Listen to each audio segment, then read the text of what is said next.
আসসালামু আলাইকুম রহমতুল্লাহ বারাকাতু। দেশ ও দেশের বাইরে থেকে যারা আমার ভিডিওটা দেখছেন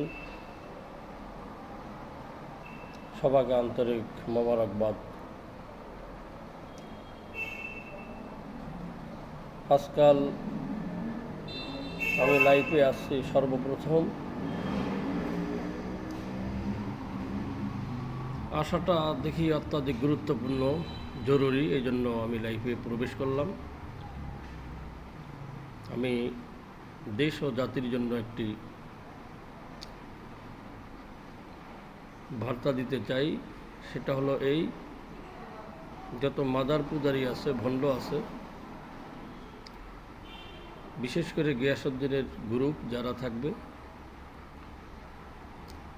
এদের যদি কোনো ভিডিও আসে আপনার সামনে, না লাইক করবেন, না কমেন্ট করবেন, না শেয়ার দেবেন। এর পিছনে, একে ভাইরাল করার পিছনে আমরা ওলামায়ে কওমিয়া লড়াই যথেষ্ট মেহনত করেছি।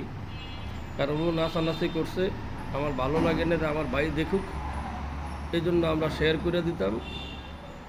এই জন্য এই শেয়ারগুলো ঢুকতে ঢুকতে ও একে তো ভণ্ডামি করে ইনকাম করে, দ্বিতীয়ত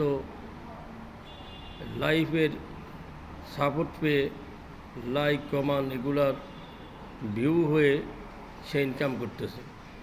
অথচ আমাদের লাইক কমান্ড শেয়ার দিয়ে যে টাকা ইনকাম করে তা দিয়ে তিনি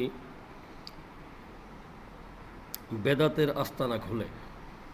এজন্য ওকে এই পথ থেকে সাহায্য না করা।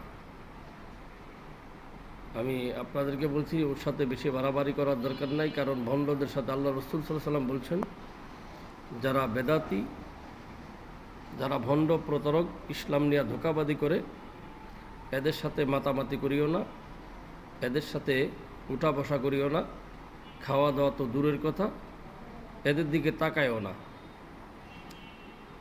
এজন্য আপনাদেরকে অনুরোধ করে বলবো, গিয়াসউদ্দিন তাহেরি থেকে শুরু করিয়া যতগুলা বেয়াদব আছে, এই বেয়াদবের দিকে আপনারা কেউ তাকাবেন না। আল্লাহ হাফেজ।